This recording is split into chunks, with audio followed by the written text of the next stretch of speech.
Hello students, Girish sir की classes में आपका बहुत बहुत स्वागत है। स्टूडेंट्स, आज मैं आपके लिए बहुत ही मोस्ट इम्पॉर्टेंट हिंदी गद्य साहित्य के इतिहास से संबंधित कुछ प्रश्नों को लेकर के आया हूं।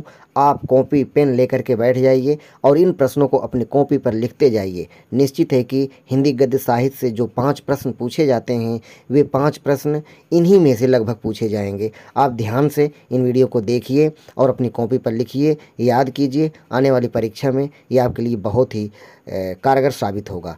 तो आइए, पहला प्रश्न हमारा है, गद्य किसे कहते हैं।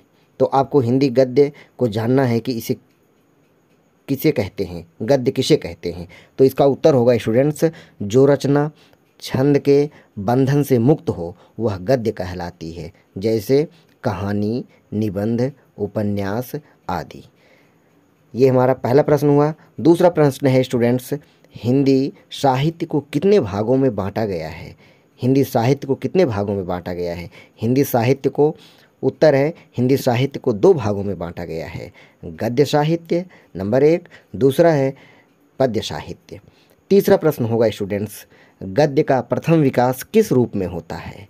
गद्य का प्रथम विकास किस रूप में होता है। तो इसका सही आंसर होगा स्टूडेंट्स, गद्य का प्रथम विकास सामान्य बोलचाल की भाषा में होता है। चौथा प्रश्न होगा स्टूडेंट्स, हिंदी गद्य के प्राचीनतम प्रयोग हमें हिंदी की किन किन बोलियों में मिलते हैं। तो इसका सही आंसर होगा स्टूडेंट्स, हिंदी गद्य के प्राचीनतम प्रयोग हमें राजस्थानी एवं ब्रज भाषा में मिलते हैं। पांचवा प्रश्न होगा स्टूडेंट्स, हिंदी गद्य का वास्तविक इतिहास कब से प्रारंभ हुआ। हिंदी गद्य का वास्तविक इतिहास कब से आरंभ हुआ। उत्तर होगा स्टूडेंट्स, हिंदी गद्य का वास्तविक इतिहास भारतेंदु युग से आरंभ हुआ, जो कि सन दिया गया है 1868 ईस्वी।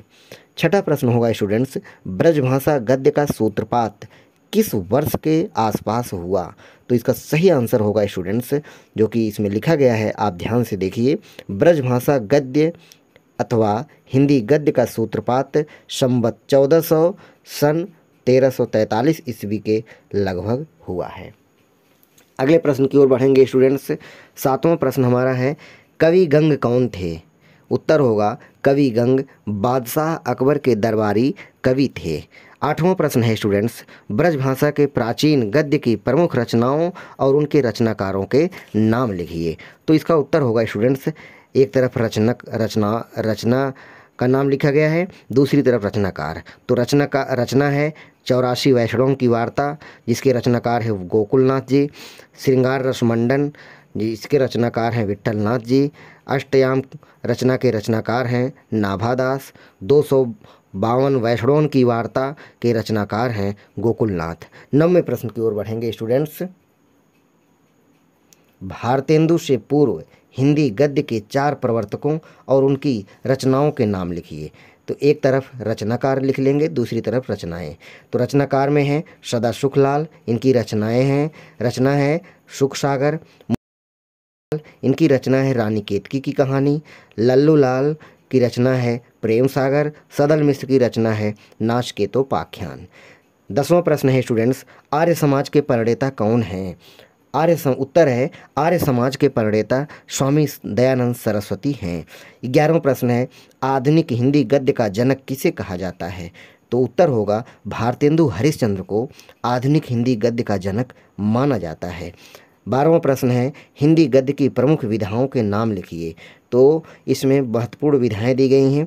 हिंदी गद्य की प्रमुख विधाएं निम्नलिखित हैं, जैसे निबंध है, कहानी, नाटक, उपन्यास, एकांकी, आत्मकथा आदि। इस तरह से स्टूडेंट्स पार्ट वन में 12 प्रश्न दिए जा रहे हैं। इन्हें अच्छे से आप लिख लीजिए, याद कर लीजिए। आने वाली परीक्षाओं के लिए और भी हिंदी से संबंधित कोई भी परीक्षा होती है, इनसे संबंधित आपको प्रश्न उत्तर मिल सकते हैं। धन्यवाद स्टूडेंट्स। और आपको अगर वीडियो अच्छा लगा हो तो आप इसे एक बार लाइक ज़रूर कीजिए और अपने अन्य साथियों को भी शेयर कीजिए। और अगर अभी तक हमारे चैनल को सब्सक्राइब नहीं किए हैं तो आप हमारे चैनल को सब्सक्राइब कीजिए, जिससे कि आपको नए नए वीडियो मिलते रहें, इसकी सूचना आपको पहले मिल जाए। धन्यवाद स्टूडेंट्स।